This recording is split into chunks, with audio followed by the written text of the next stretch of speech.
Our next speaker is well known from last year's SaaS conference. He can really speak a lot in a very short amount of time. So he is, I believe, born ready to get you up to speed when we talk about SaaS pricing in 2025.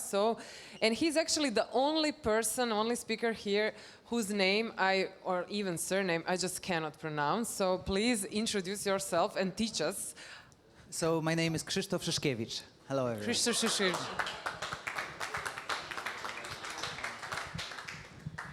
So, hello, everyone. How is your energy level? High? No? Yes, we are close to the party. And today we're going to learn what do we actually know our worth, the time for the strongest value lever pricing. So my name is, I go by Kris actually, but my name is Krzysztof Szyszkiewicz. This joke goes a bit better in Western countries. You also, in CE, you all have Szyczy, so you can actually make it. I'm co-founder of Valueships. We are a boutique consultancy focused on pricing, working in tech industry, typically with SaaS companies, AI companies, and e-commerce companies. So friends, we have 144 slides, we have 30 minutes, it gives us around 12 seconds per slide. These presentations will be packed, it will be heavy, so I need you focused, I need you sharp, let's go. So we all share one very important thing in this room. When you think about this, all of us, we think in terms of profit. We want to increase our profit. So the good question is how we actually can increase our profit. And it comes directly from the profit equation. When you think in terms of profit equation, it's very simple. It's price times volume. Volume, which is sales, marketing, selling more basically, minus fixed cost, minus variable cost. So you can treat all those four things as a levers. We as a founders with a C-level of companies, as a people working in companies, we want to uplift this profit by actually pulling the four levers. So the good question that one might have is which lever is the strongest one? So fortunately, we have a data supporting and answering this question. So if you think in terms of the data, this shows you what 1% of optimization, how much of profitability increase you would receive from 1% of optimization. So if you ask yourself a question, which lever is the strongest one, then you can think in terms of fixed cost. If you optimize your fixed cost by 1%, you can achieve around 2.5% of profitability increase.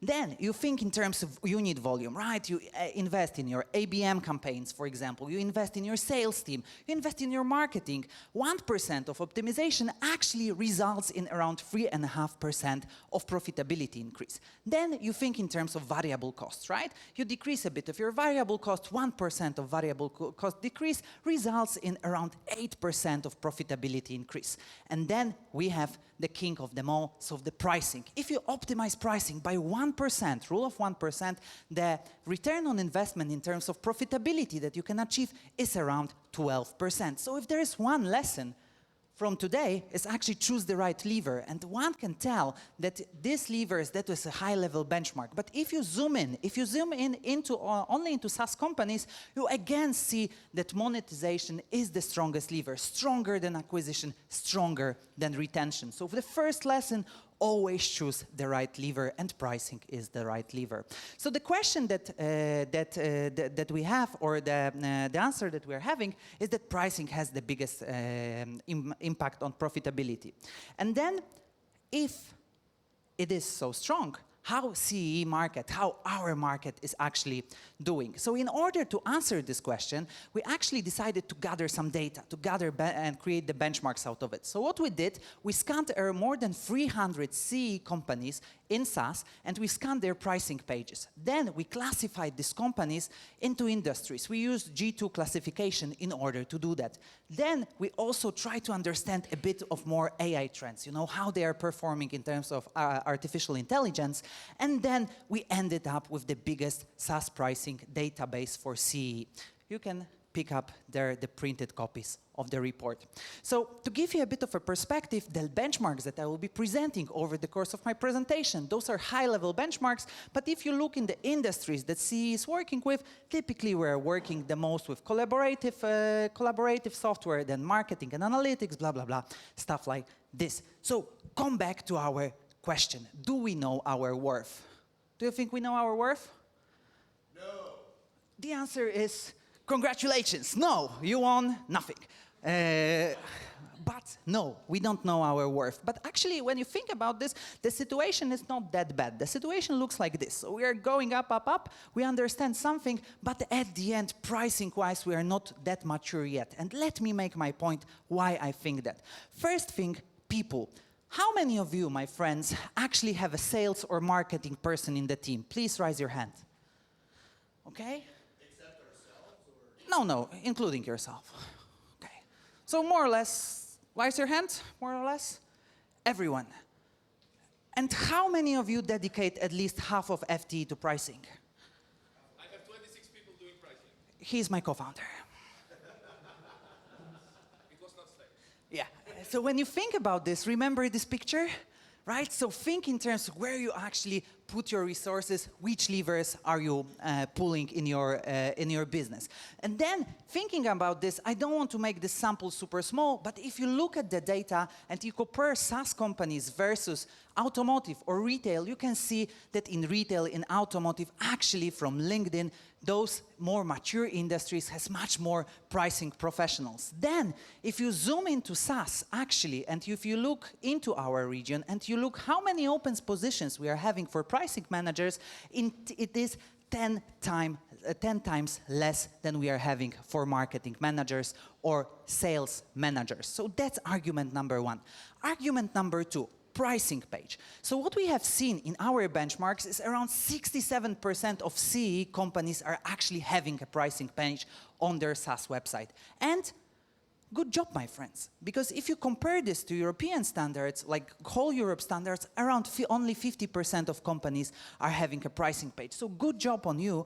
And when you think about this, lack of having a pricing page is actually a lost opportunity. So poor 33% of companies who are not having a pricing page because they are losing an opportunity. And why they are losing opportunity? Because pricing page is usually second or the first most visited page on your website. Secondly, it is a perfect place to showcase your value. If someone is coming to your pricing page, they are genuinely interested in your products, amazing place to show your value. And again, the same argument, they are showing true interest. So if you want to understand what is actually a true interest into your solution, pricing page, amazing place to show it. And then I'm not saying, don't get me wrong, I'm not saying that you should always show your prices. I'm not saying that every solution should have a transparent pricing. It means that for some companies, out of the 67%, only 75% are actually having transparent pricing. 25% of those do not show price tags, but they show value on their website. They show plans that they are having. They are showing use cases. They are showing social proofs. Amazing place to show it. One thing that you definitely shouldn't have on your pricing page is a false promise pricing page. Do you know what is false promise pricing page? Do you remember the situation when you click the pricing page and there is contact sales only? My God, that's so bad, right? When you think about it, you want to see the prices, you want to see the value, and there is contact sales on you, right? So this is a false promise pricing page. If you have one, please change it and change it as soon as possible. The third thing is actually price. Price is a price tag. Why we are not doing so well? So don't you have this feeling that in CE we're a bit in the like poor cousin dilemma, right? So, we're doing the products, our products are pretty cool, very competitive, but we're like a bit of a poor cousin, right? So we can use the spells like Ron Weasley, and we are like comparable to Harry Potter or Hermione, but we're a bit of a poor cousin here. So when you think about this, there's one caveat to the data. We simplified the currencies to USDs, right? Those are the currencies that you are using, but I will be using only USDs. We simplified the currencies. So when you look about average price tags, when you think about this, in your side, on average, right, for your pricing page, typically 85 is an average pricing for the cheapest plan that you are having. Then the average price for all the plans that you are having, it's around $166. And then the most expensive plan, the average is $275. If you're thinking about your pricing page and you don't have time and you just want to create a pricing page, most likely this pricing page would do the trick. If you just have 1 second, just copy it and put it on your website. But then if you start comparing these prices, our solutions, to comparable solutions in Europe, in Nordics, in Western countries, Nordics are actually the closest to the European average. That's why we're using this as a benchmark. For the cheapest one, we are around $20 cheaper than European standard. Then on average, we're around $40 cheaper than European standards. And then when it comes to most expensive, we are almost $100 cheaper than European standard. And do you really think that we have worse solutions here than in Europe on average? We are way better here, right? So why we are actually decrease the prices or we have the lower prices than our Western cousins, you know? So if there is one claim that I want to ask you for, please increase prices. And then the good thing, you know, the good thing about pricing is that we can actually change it. It's a process, right?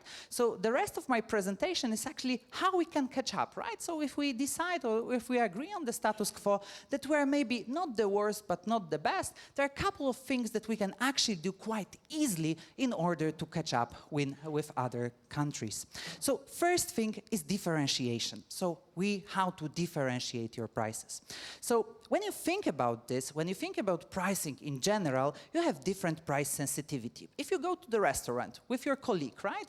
You go to the restaurant and you always have this one colleague who opens the menu and saying, let's eat in, right? Let's not use the restaurant. The prices are so expensive here, you know, it's a scam, right? Those are the type of clients that are the most budget clients, the most price-sensitive clients, and they are looking always for the cheapest options. Then you have medium price-sensitive clients with medium willingness to pay, and those are your standard clients. And we also have this one colleague who will say, yeah, let's take a steak, and I will pay for you, and I will take the bill, and I will take the bill of the people who are just sitting next to us, right? So those are the most premium clients, right? The clients with the lowest price sensitivity. And then if you zoom out, if you think not only in terms of products, you will see that everywhere, right? This is job to be done doing coffee, right? Philips, they have different series for the most price sensitive and the least price sensitive customers. Always, if you also want to buy a beer in Balkans, you can see I'm not sure if this is like correct, but I think Nectar is the cheapest, no, more or less. ChatGPT was helpful. Not that helpful. Okay, so but when you think about this locally, you have also different beer for different personas. And then if you go to Bosnia and you want to have Pelinkovic, you have also cheap Pelinkovic and Pelinkovac, exactly, right? Yeah, it's not a surname. Pelinkovac, right? You have the cheap one and you have the expensive one. So this is the price sensitivity. So how we can work on that? And here the data is supporting us once again. Based on the benchmarks that we've collected, we have seen that actually the more plans you're having, the more you can navigate your pricing corridor, right? So typically companies that are having more than 3 paid plans, those are the ones that are exploiting pricing corridor quite well. So if you're thinking how many plans I should have, how should I differentiate, we see in the benchmarks the threshold of 3 plans that are actually making the trick. The second one is use your core value metric smart. So here, very important. Those are the industries that we are benchmarking. Whenever you see spikes, those are the customers, those are the clients, not clients, but companies who are using scalability quite nice, you know? So if you're in ERP, if you're in the email software, in CE, most likely you are doing quite well in your pricing corridor. And one could ask, what is the pricing corridor? Pricing corridor is exactly what you can see on the slide. So if you think about this, this is number or percentage of people that would have convert at the given price. Those are the prices that you are having. It comes from our case study, from one of our clients. We are benchmarking exactly same solution, exactly same value proposition. And you can see that the pricing corridor for exactly same solution starts at around 49 and finishes around 199. So you should use your core value metrics smart in order to exploit the pricing corridor that you can see here. And to simplify it a bit, you can also understand it as a pricing psychological thresholds. Again, here you can see the number or percentage of people that would have converted at a given price, and then you can see the price. Whenever you see a big drop, this is a pricing psychological threshold, right? So if we are pricing here at 49, we're most likely doing a good job because around 55% of people would have converted at that price. And here, if we are doing 50, only 45% of people would have convert. That's why most of the prices finishes at 9, right? When you think about this. So if you are not exploiting, we will go to the questions at the end because we have 12 seconds per slide. So when you think about this, if you are in these areas, most likely you should think about differentiating your prices a bit more.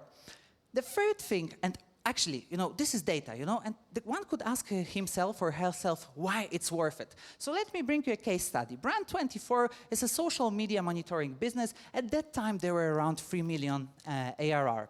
Back in time, their pricing was looking like this, right? So quite simple pricing, 49 to 199 keywords as a core value metric, but they were not doing advanced research and they were just doing pricing by gut feeling quite randomly.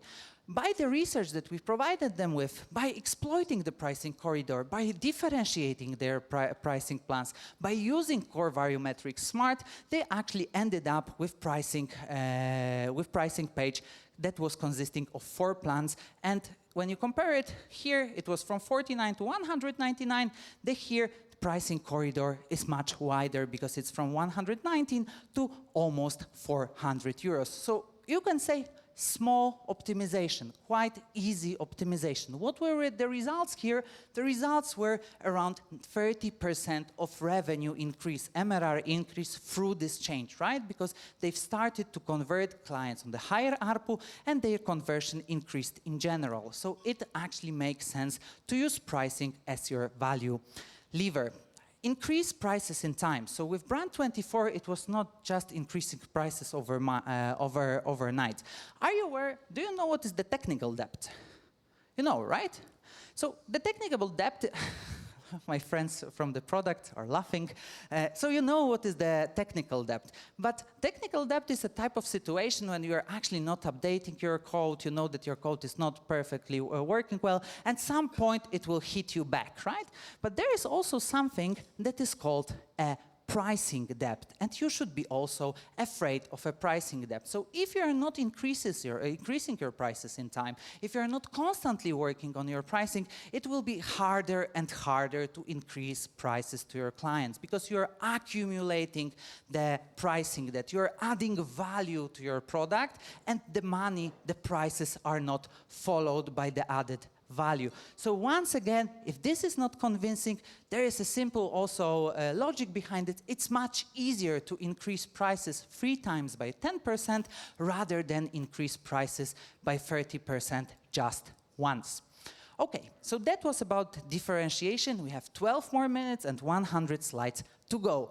I will speed up a bit. Expansion revenue. So when you think about expansion revenue, you can think in terms of Pipedrive, right? So Pipedrive is actually exploiting pricing corridor quite well, starting from $14 and then going to $99. How does it work? It means that Pipedrive actually, when scoring something, when converting something at advanced plan, they still have a motion to push client to more advanced plans in order to increase the ARPU. And the good question is how we can do it. How actually we can make sure that we are differentiating our plans enough, and how to actually differentiate your plans enough. You can do it from by the core value metric, the thing that I mentioned at the very beginning, but you can also do it by the advancement of your tool. So if you think about this, there is willingness to pay that we've already discussed, and there is something that is called preference. So preference is the thing how people are actually preferring your features. Do they like to use your features? Not only if they're willing to pay for your features, but do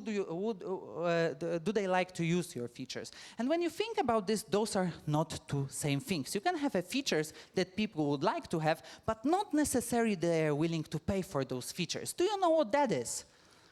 I googled the alarm, but people are telling me this is a microphone. So microphone or alarm, this is a type of a feature that has a very high preference, but quite low willingness to pay. Cars are not differentiating themselves through the alarms, they're differentiating themselves through engines, right? Engine is a type of a feature that has high preference. People would like to have, stronger engines, bigger engines, so they can accelerate faster, and they are willing to pay for those engines. So the features that is differentiating your plan, that is making your tool more advanced, and there is willingness to pay behind it. And there is also a leather seat. So no matter if you're driving BMW 100 horsepower or 500 horsepower, you can still have a leather seat. So a type of a feature that has relatively low preference. So there is only a small group of people that would like to have it, but it's easy to explain that it should cost a bit more. So things that you can monetize on top. And there is also an undercarriage. There is always this one guy who cares about undercarriage. Nevertheless, most of the people don't care about undercarriage, so type of a feature with quite low preference and low willingness to pay, so the features that you shouldn't actually promote. Why this is important? Because if you want to differentiate, if you want to have different plans with different value proposition, you should differentiate your products, your plans by engines, not by alarms, right? If you're differentiating by alarms, you will not have an expansion revenue, will not be able to push your clients farther the line.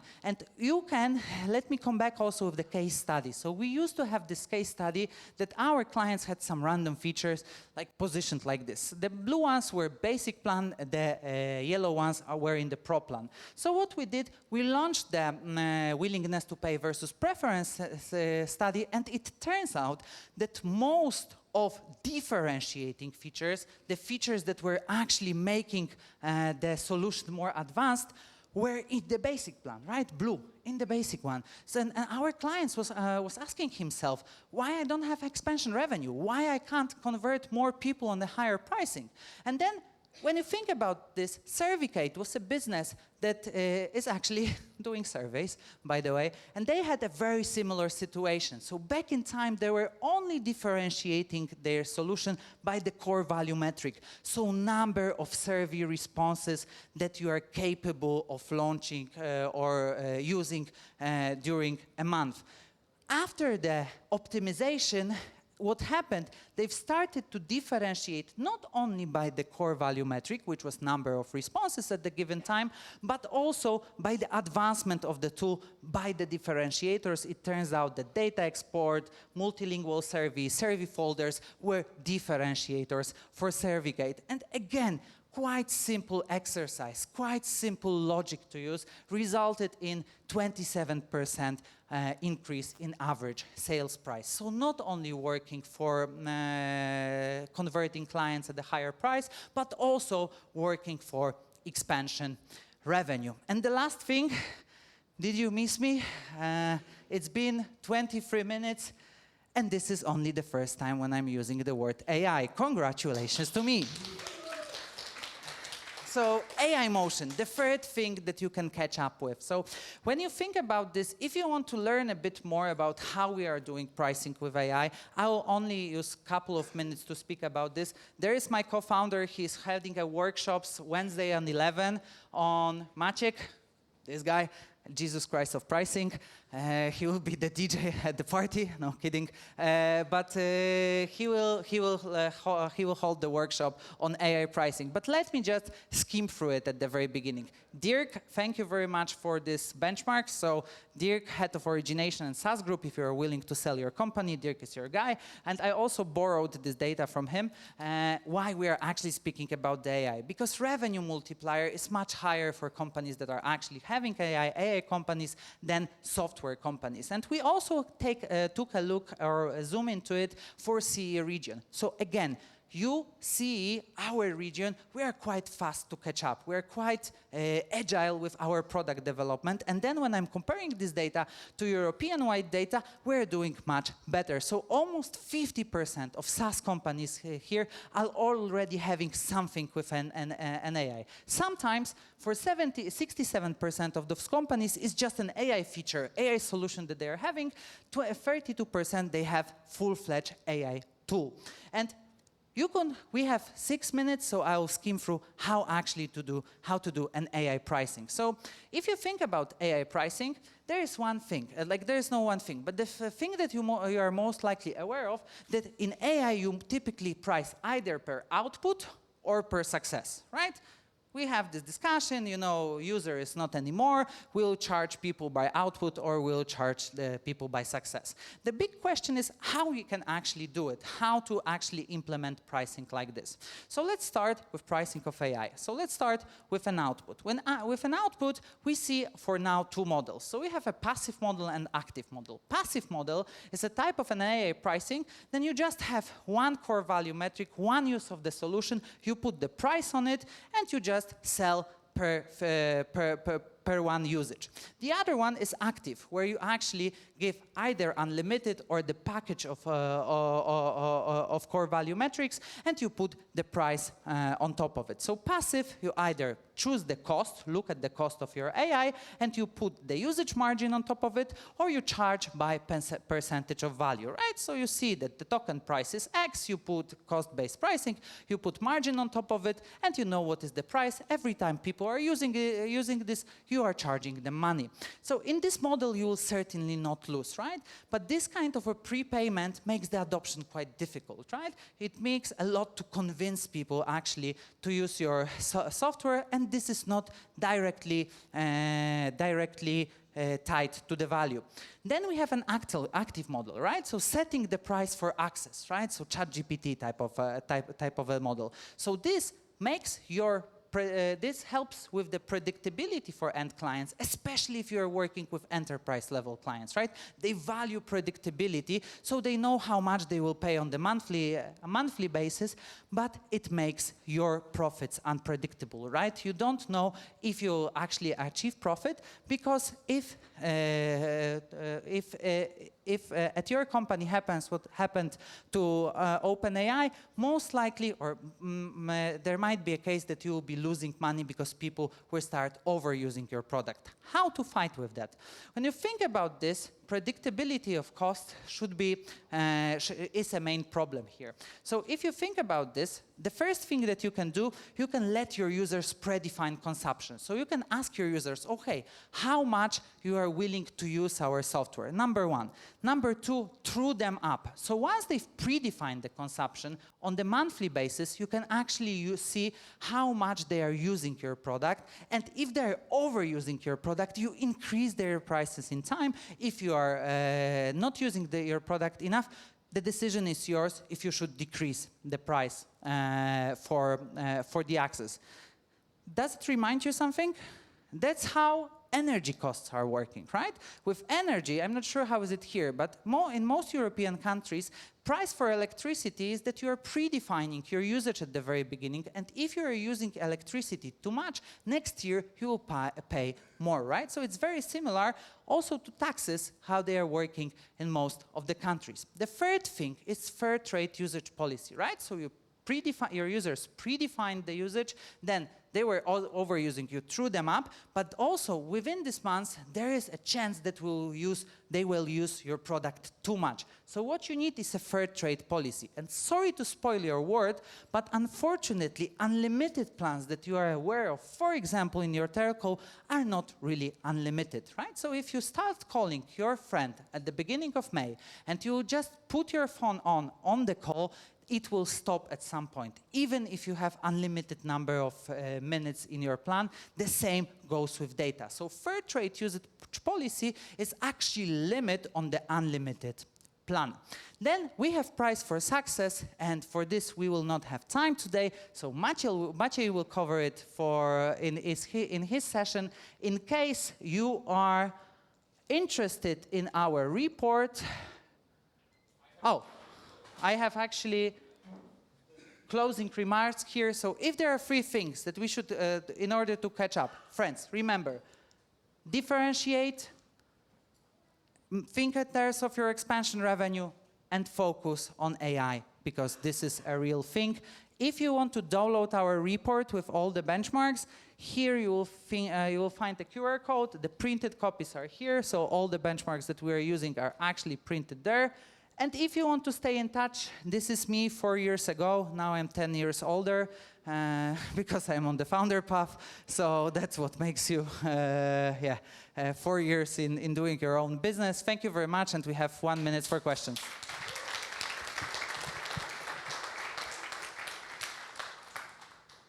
Any questions?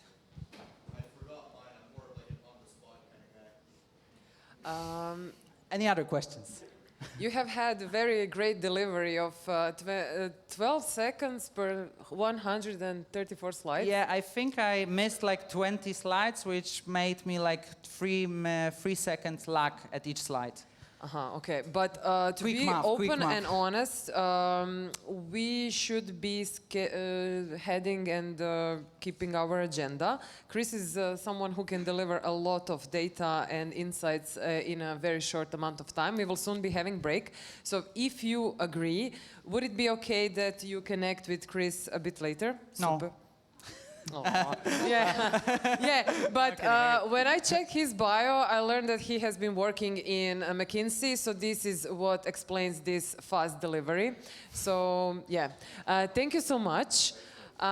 He mentioned, 1 big round of applause, the biggest. Woohoo! Thank you, Kris.